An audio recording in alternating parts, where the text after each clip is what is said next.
My name is Naomi.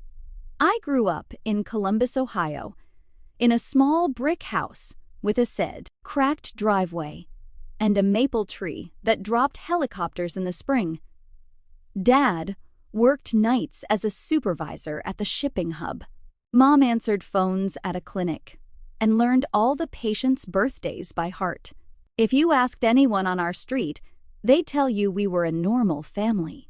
But inside, I learned early that normal didn't mean fair. I was the older child, the mature one, the one who wiped counters, packed lunches, and kept quiet. My brother, Jace, 5 years younger, was a comet. Messy, bright, adored, and forgiven. When he spilled juice, Mom laughed and patted his hair. When I forgot to unload the dishwasher after school, I got to talk about responsibility. I learned to apologize first. I learned to move fast and not make waves. I loved school because numbers didn't care who was the favorite. If you did the work, you got the grade. I did the work. I learned the rules. At home, the rules were softer for Jace, hard for me. Boys will be boys, Dad said when Jace started through the living room like a puppy, socks sliding on the wood floor. Naomi, help your brother pick up, Mom added. I did, even when a question formed in my chest, who helps me? I swallowed it. You don't push when you already feel like a guest in your own house. I stopped waiting to be celebrated and started counting the quiet wins only I could see. A perfect paper, a scholarship, pamphlet hidden in my backpack. A split second of calm in the kitchen when the kettle sang and nobody needed me yet. In school, I made honor roll, then principal's list. Every felt like a light I had built by hand. At home, it flickered. Mom would nod. Good job, honey, while stirring pasta. Dad would ask, what's next? As if the achievement was just a hallway to another test. Meanwhile, Jace's average soccer game ended with pizza and a dozen photos. He would stomp in with muddy socks, and Mom would say, he needs encouragement, as if cheering for me might make me lazy. At award ceremonies, I watched parents lift their kids onto shoulders. Mine clapped like they were clapping for a neighbor. I learned to clap for myself. I fed that tiny fire on nights when the house felt tilted, and I was the one bracing the furniture. Sometimes, Jace would swing his arm around me and say, don't be so serious, Nye, using the nickname he gave me when he was 3 and sticky with popsicle juice. I'm not serious, I'd say. And then I would go write another list. The lists kept me steady. Homework, chores, test dates, quiet goals. I wrote them on index cards and taped them inside my closet, where the smell of laundry soap lived. I told myself I was building a bridge out of this house, step by step. Good grades, to good school, to good job, to a door that locked, a door that opened only for me. I never told anyone that. I kept that dream soft and private, like a bird cupped in my hands. I was 14.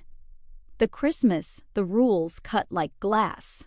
I had asked for a laptop because the library closed early in winter, and our family desktop wheezed like an old man.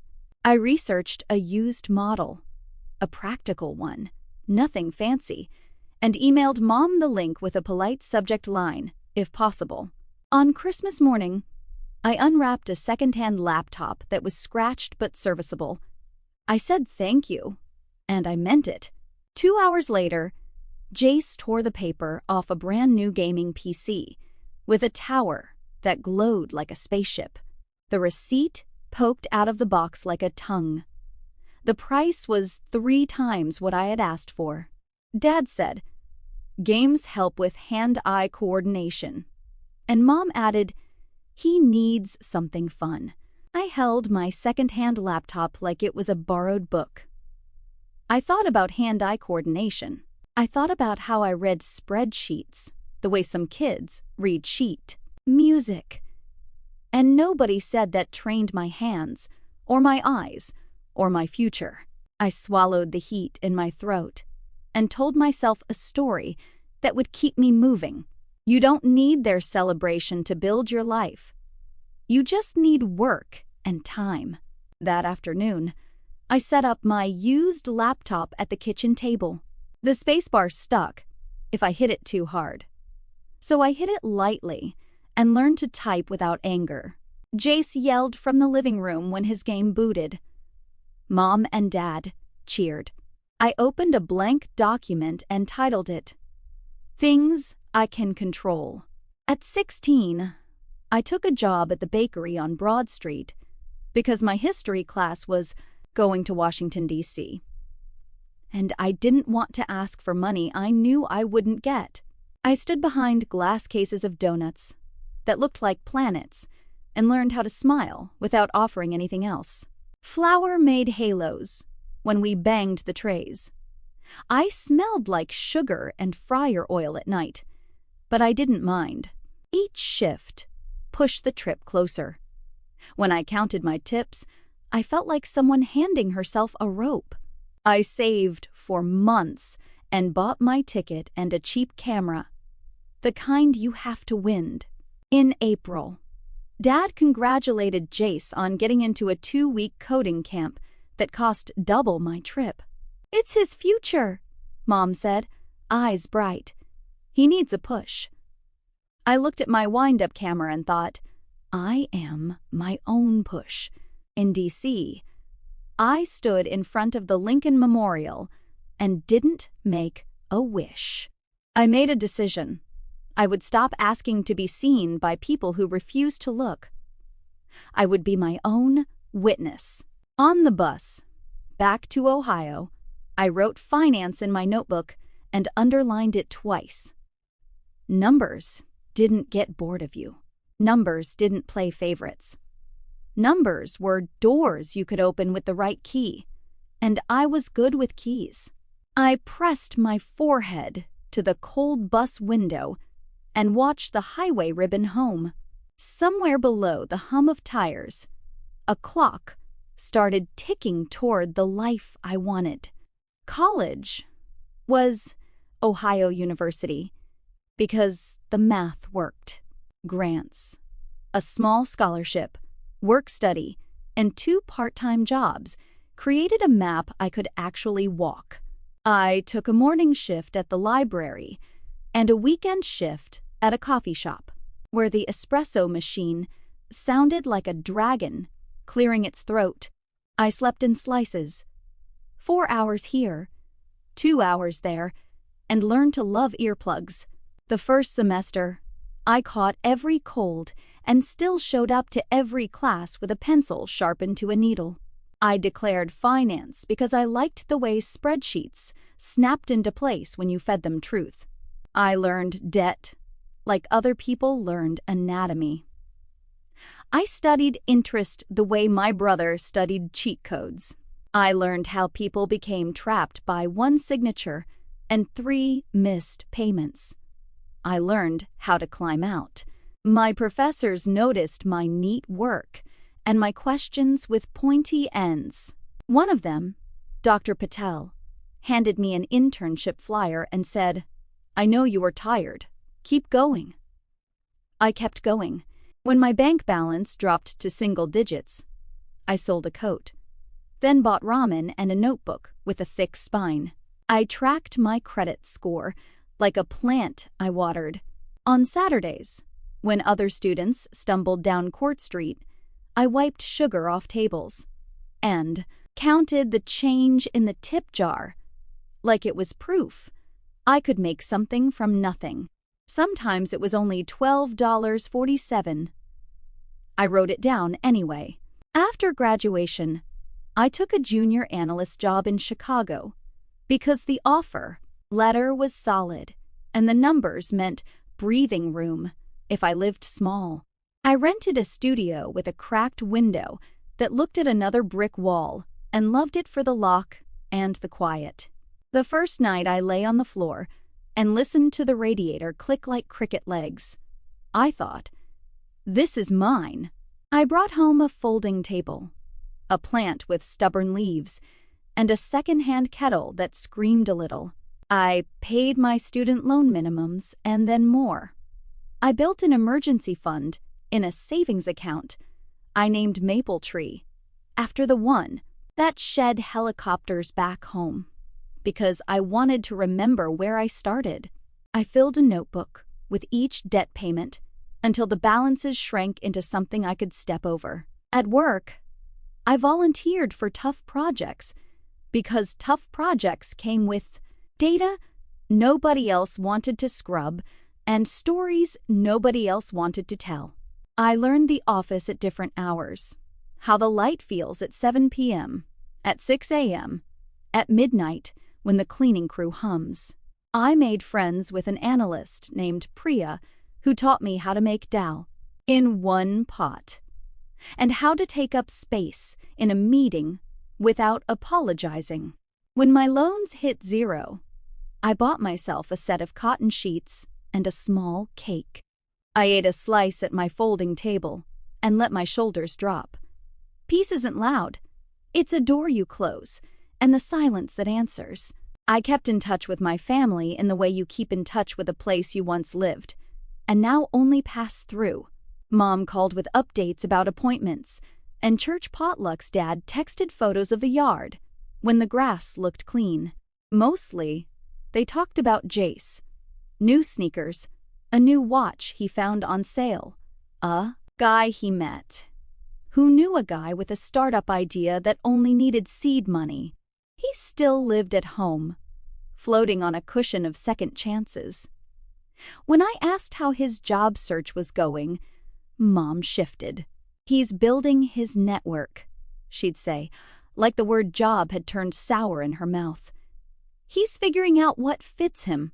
I hummed, because humming isn't a fight. Sometimes Jace called me late and said, "How's the spreadsheet life?" Like it was a joke, and I was the punchline. "It's good," I'd say. And then I'd start talking about something else. My plant blooming, my neighborhood, bakery. The smell of rain in the city, when the buses break, and everything hisses. I tried not to measure their attention, but humans measure whether we want to or not. I told myself it was fine, that my good news floated past them like a weather report. I had chosen a life they didn't understand. I had built it on purpose. On Fridays, I walked home from the L with my headphones on and felt the week slide off. In the quiet elevator, sometimes my reflection startled me. I looked like a woman who carried her own weight and had room left for a small future no one else had to approve. Mom's 55th birthday circled the calendar like a bright pin. She wanted dinner at Maggiano's Little Italy back in Columbus. Just the family, she said. I requested the Friday off, bought her a gift I could afford now without my stomach twisting, and drove down. I -65 and I -71 with a thermos of coffee and a playlist that made the miles move. The house hadn't changed much. The same front door, the same couch that sagged in the middle like a hammock. Mom hugged me tight and smelled like the clinic's lemon soap. Dad clapped my shoulder and said, "Traffic?" Jace was already in the kitchen, leaning on the counter with his grin turned up to 11. "Spreadsheet queen," he said. I kissed his cheek anyway. At Maggiano's, the servers' arms were full of bread and candles. My parents glowed under the warm lights, like they were the beginning of a story. Jace ordered extra appetizers and made jokes that made Mom swat his arm.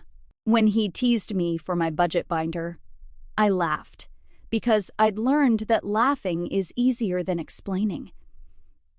We took photos. Everyone smiled. The night was a soft blanket, and I let myself rest in it. Just for the length of dinner, I handed Mom her gift, a bracelet with tiny leaves, and her eyes went glassy. On the ride home, I looked out at the dark trees and tried not to imagine that everything was finally level. I've learned that the moment you think the past is settled, it shifts. The house went quiet after midnight, in that old way that had a sound. Dad's soft whistle snore, the refrigerator cough, the tick of the hallway clock. I woke thirsty and padded down the hall in socked feet, avoiding the third step, because it still creaked.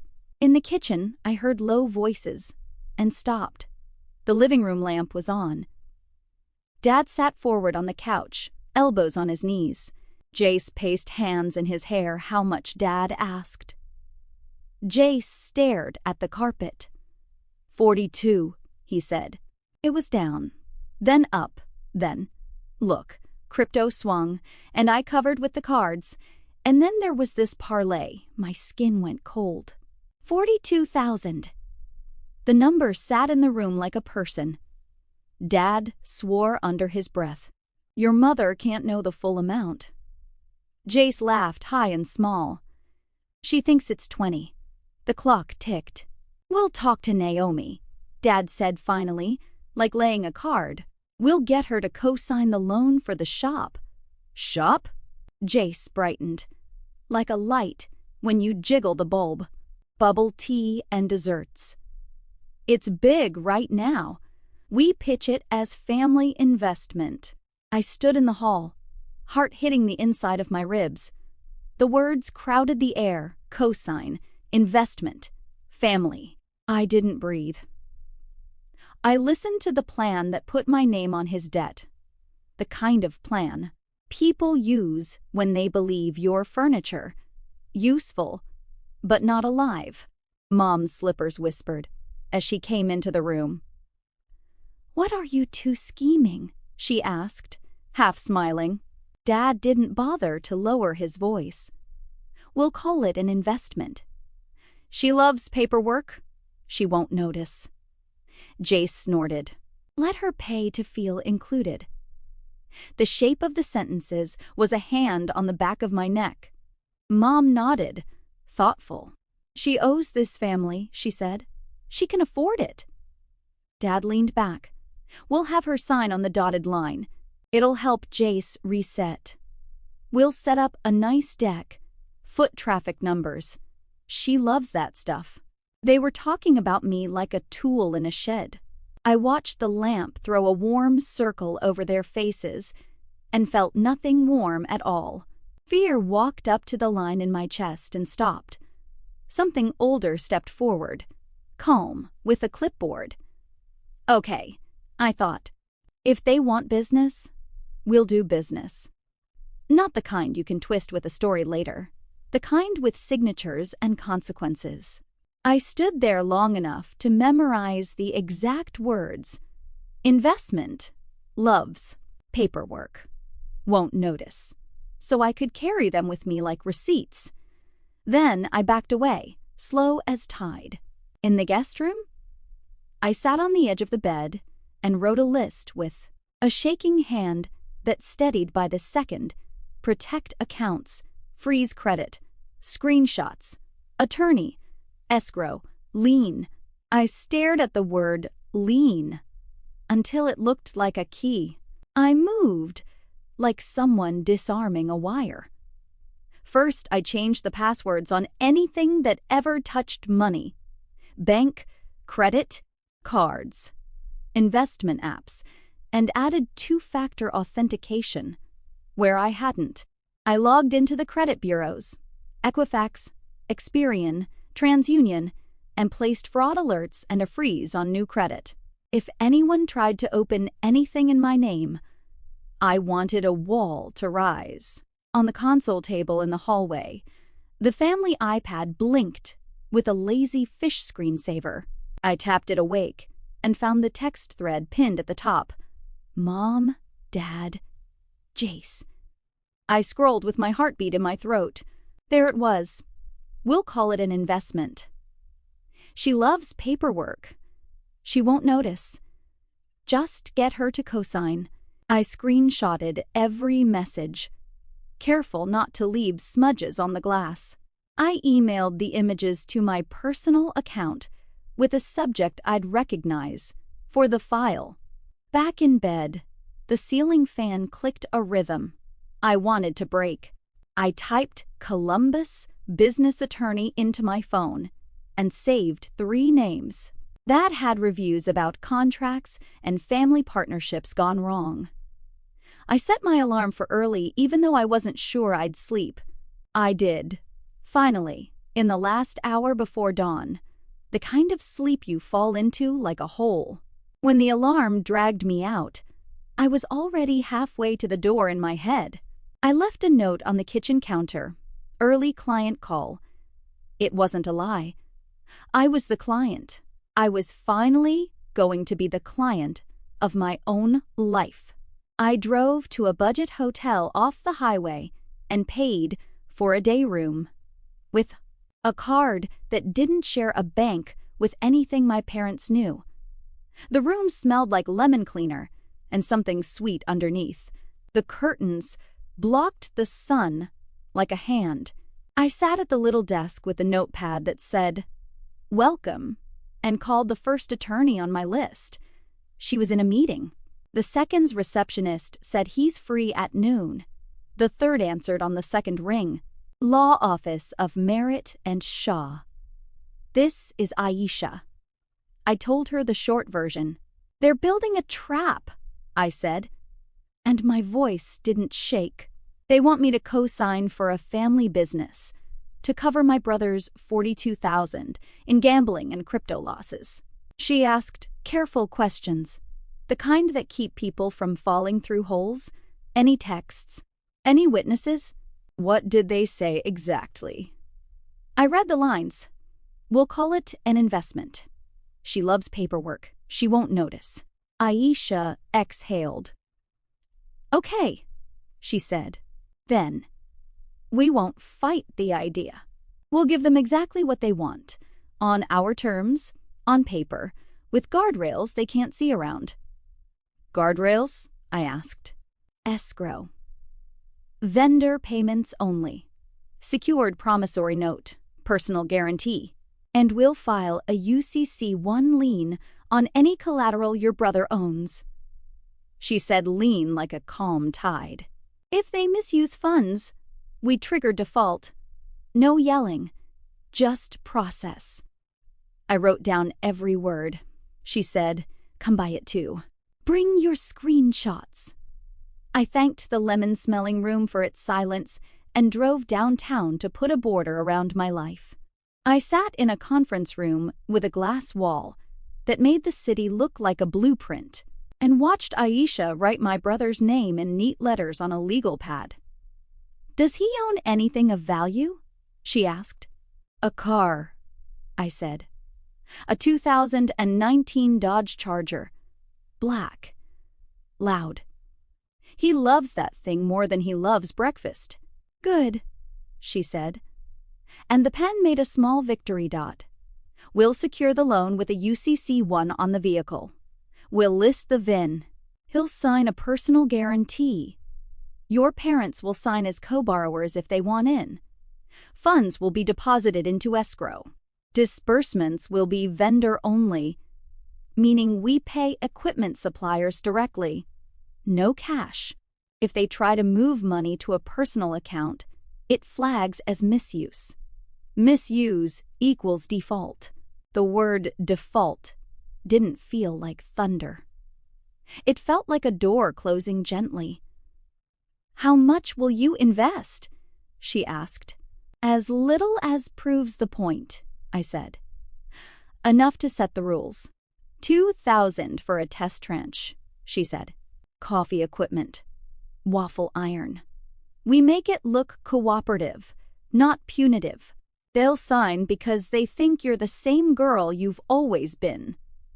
She slid a draft toward me. Read. Mark anything that doesn't feel like enough protection. I read every line. The clauses stacked like bricks. Collateral. Escrow. Vendor disbursements. Default triggers. Remedies.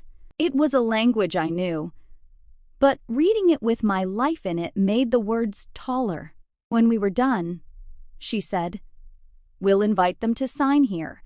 Make it feel official. People behave in rooms with coasters." I laughed. It came out sharp and then softened.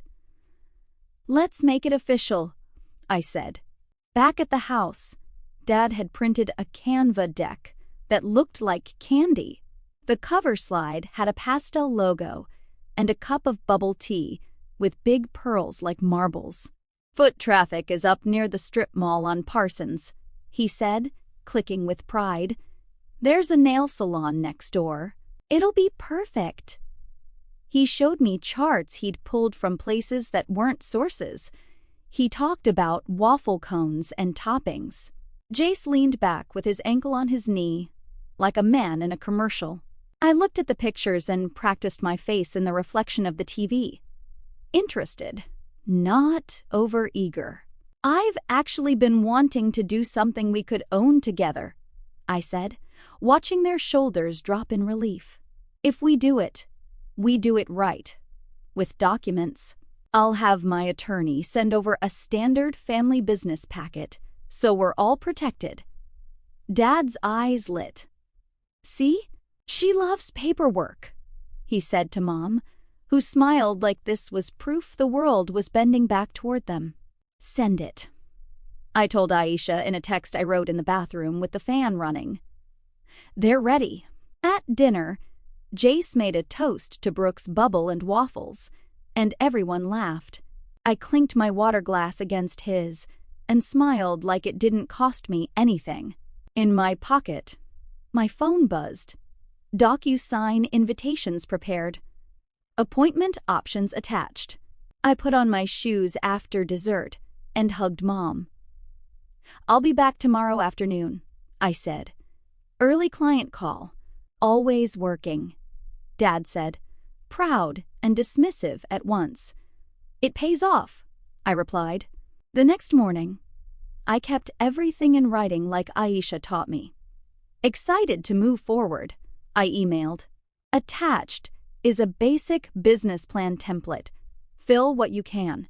Jace replied with a Canva document full of stock photos and a sentence that said, "We'll go viral on TikTok." I wrote back, "Great vision."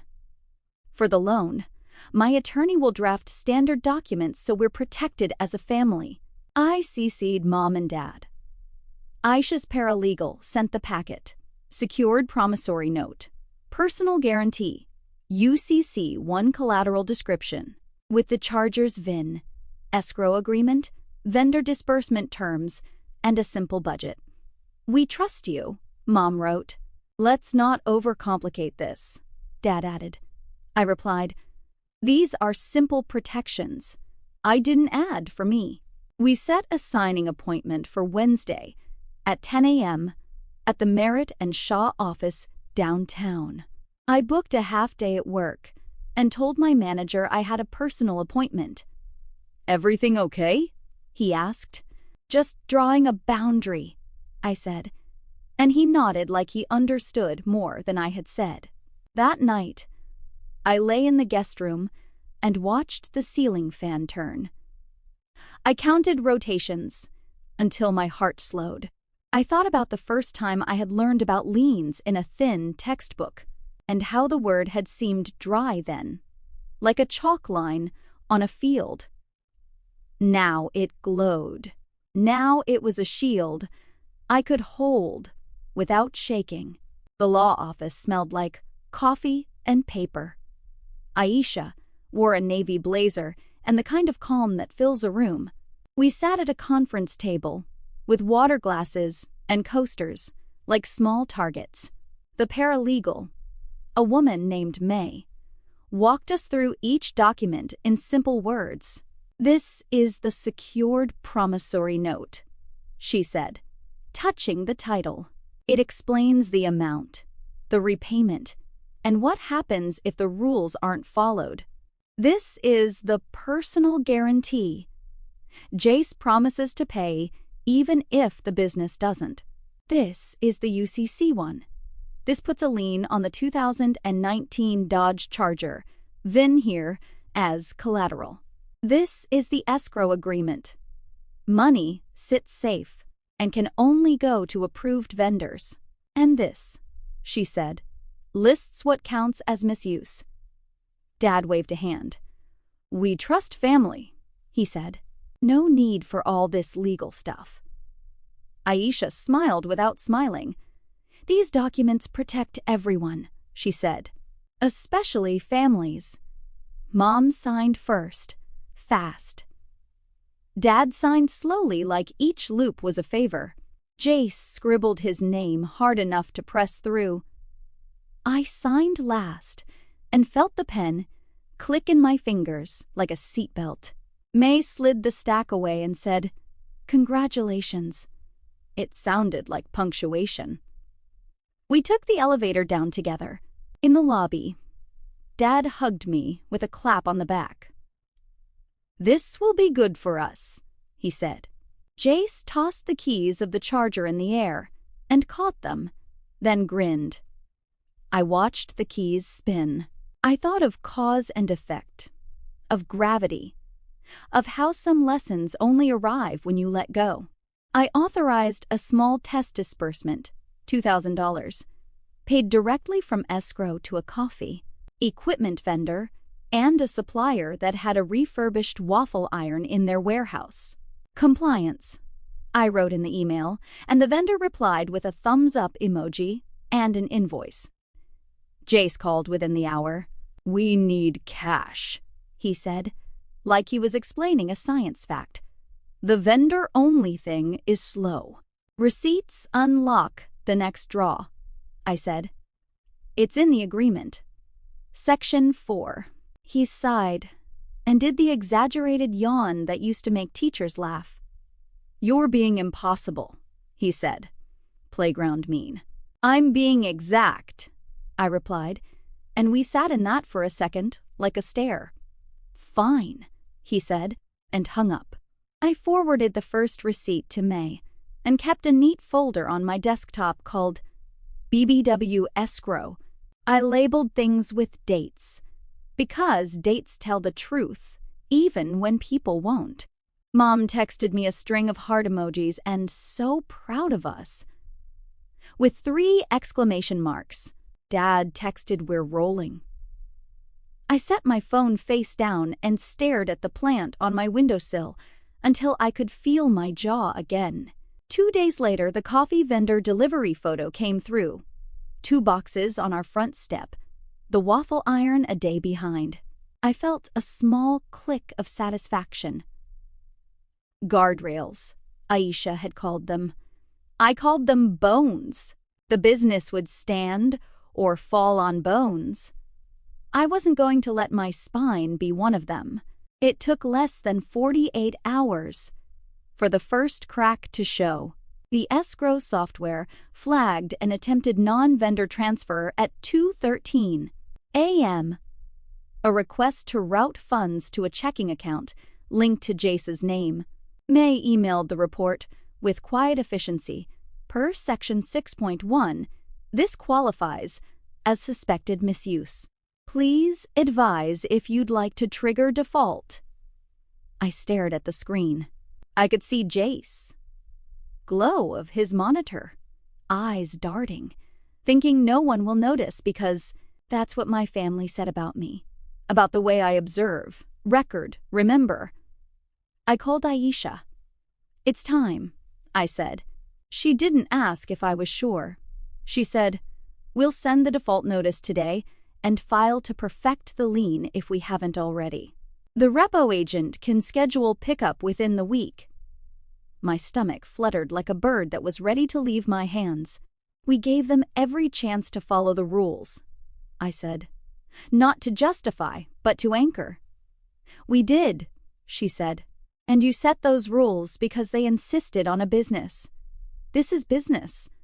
After we hung up, I made tea I didn't drink. When the sun came up, the city looked newly washed. I sat at my folding table with my laptop and forwarded May's report to my own email, to the folder labeled for the file. The subject line read, "Misuse Event, #1." I thought about labels and how sometimes the truest names feel cold. Then I wrote a new list. Prepare for fallout. Screenshot everything. Keep voice calm. No speeches. Only facts. The default notice went out before lunch.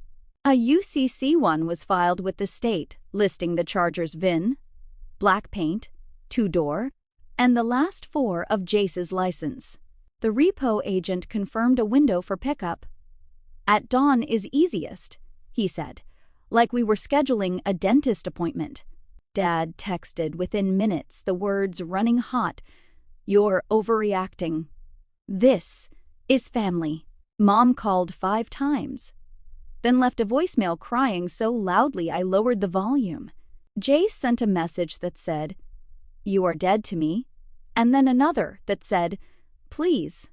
I answered none of them. I sent one reply to the group thread. "Please see Section 7.2.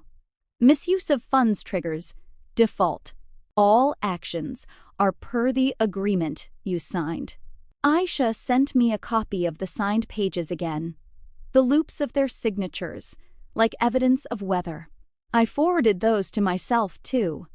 I was not going to argue feelings with people who had taught me mine didn't matter. I was going to speak the language they chose, the one with dates and sections and verbs that mean the same thing in every mouth. That afternoon, I sat in my Chicago studio with the window open and listened to a siren fade under the L tracks. I let the fear move through me and leave. At dusk, when the sky turned the color of a bruise, I took a bath and stayed until the water cooled. I didn't rehearse what I would say at the dinner. I didn't rehearse because I wasn't going to make a speech. I was going to show a record. Mom rescheduled her birthday dinner for Sunday, as if a new date could scrub a timeline. The dining room was full. Cousins from Dayton, church friends who smelled like lavender and starch, neighbors whose kids I used to babysit. The table bloomed with casseroles. I stood when it was time for toasts. My knees didn't shake. "Before we eat," I said, "I'd like to show you the plan we've all been working on." I tapped the AirPlay button, and the TV blinked from a screensaver of leaves to a clean deck with white slides and black text. Slide 1, Brooks Dessert and Tea, Docs and Timeline. Slide 2, the signed promissory note, the personal guarantee, the UCC one with the charger's VIN. Slide 3, the escrow rules. Slide 4, May I's misuse report, time-stamped 2:13 a.m., attempted non-vendor transfer. The room went so quiet, I could hear the ice shift in glasses.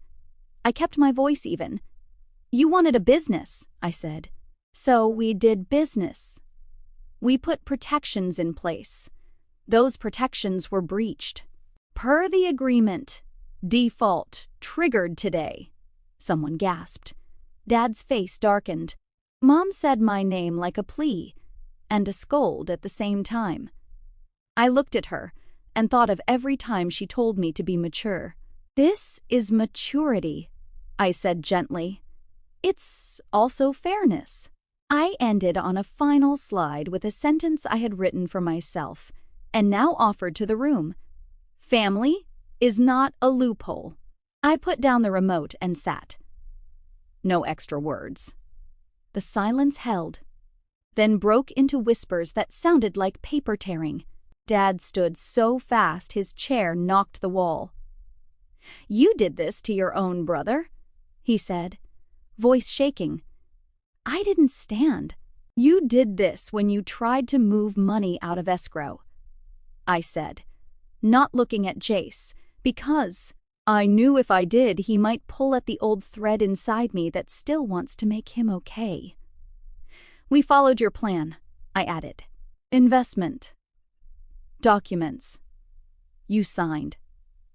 I kept everything in writing so I wouldn't have to explain later. A cousin asked what UCC meant.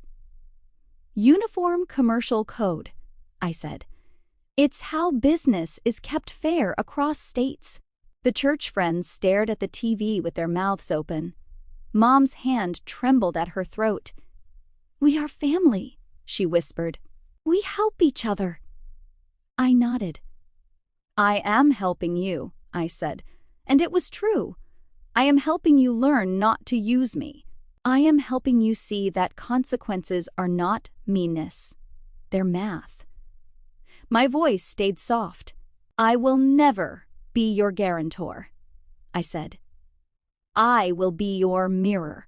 I gathered my bag and set a small wrapped present on the table for Mom.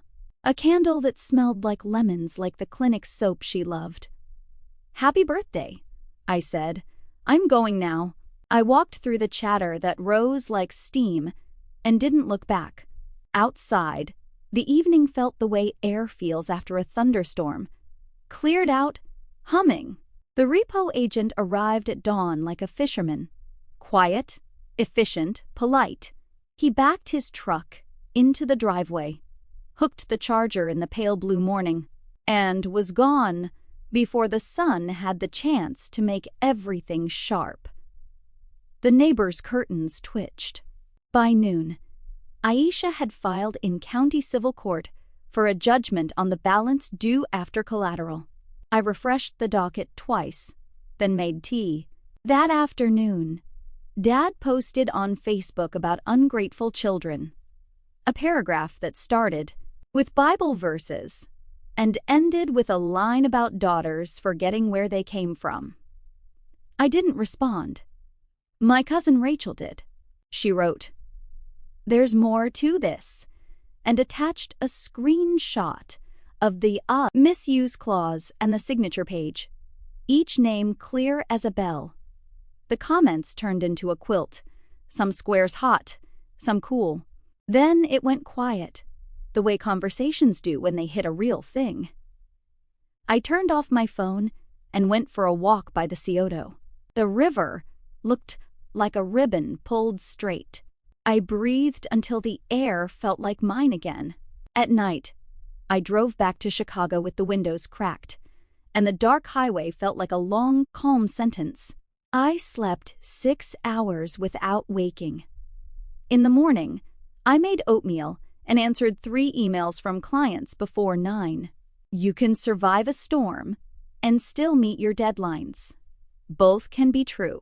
The car went to auction. After fees, there was a net. I asked Aisha to route it to a scholarship fund I set up at Columbus State Community College, Women in Tech. Small grants for first-year students who needed a nudge to keep going. I named it the Brooks Scholarship in my mother's name because I wanted the record to be neat and true. We are all made of many parts, and sometimes you stamp the good one on paper and ask it to grow. The college posted a thank you on Facebook with a photo of 3 girls in lab coats, smiles wide and shy. People connected dots in their own homes and kept those thoughts to themselves. Mom texted me a heart, and the words that was kind, which sat strange and hopeful in my chest. Kindness isn't softness. Kindness can be a ledger entry titled, "What I Wish We Were." I printed the post and taped it inside a folder where I was keeping everything. The misuse report, the signed pages, the docket screenshot, the scholarship letter. I labeled the folder family, evidence and mercy. It looked funny, like a joke. It wasn't. It was the truest way I knew how to hold all of it at once. That night, I lit the lemon candle I'd meant for Mom and let the room smell like clean beginnings. I stood at my window and watched the L knock past and thought, I made something useful from the part that was supposed to break me. Jace went very quiet, then very loud, then quiet again. A week of silence turned into 3 lines. I messed up. I'm in therapy. I started Gamblers Anonymous. 2 days later, he sent a longer email. He'd picked up a job at a phone repair shop. Part-time, low pay, but real. He wanted to make a plan to clear what he still owed after the auction and fees. For a minute, I stared at the screen and felt the old ache uncoil under my ribs, the one that made me want to solve him. I breathed until it settled. I wrote the terms in a new message, like I would write terms for anyone. Monthly payments for 3 years, paid directly to the scholarship fund. Proof of GA meetings attached to each month's receipt. All contact by email. Only. Miss 2 consecutive payments, and I file for wage garnishment. I read the email twice to make sure it sounded like a bridge and not a trap. I hit send. He replied within an hour. I agree. I forwarded the exchange to Aisha and to my own folder. Mercy lives best on paper when it has to. Mom texted, "Thank you for giving him a chance." And I stared at the words until I could feel what I felt. Not triumph, not revenge, not forgiveness. Something like alignment. The world had clicked a notch toward fair, and I had nudged it, that's all. I went for a walk by Lake Michigan and watched the water throw itself at the rocks over and over and still look like itself. A year later, I drank coffee on my Chicago balcony with my feet on the cold rail and the plant throwing a stubborn new leaf. Dad hadn't called. Mom sent short texts, careful at the edges, like she was learning how to speak to me without stepping on old wires. Jace kept paying. Each month, a receipt arrived with the scholarship fund's auto-reply, and each month, he attached a photo of the GA meeting sheet with his initials and the date. I didn't write back. I didn't need to. Consequences and choices were talking to each other now, without me translating. In March, the college emailed a photo of 5 first-year women in lab coats, grinning like bright coins. The caption said the Brooks Scholarship recipients. And there was my mother, name in a place that made me feel 16 and 30 and whole. I printed the photo and taped it above my desk. The family's trap had become fuel for somebody else's start. That was the point. People like to call what I did revenge. I don't mind the word, but I prefer this. I told the truth in a language my family understood. I used the tools I had always been asked to carry. Paperwork, rules, patience, and built a door out. Legal, clean, final, and useful. Sometimes I still hear my father say, "We'll call it an investment." She loves paperwork she won't notice. When I do, I smile. I noticed. I noticed everything. And I filed the lien.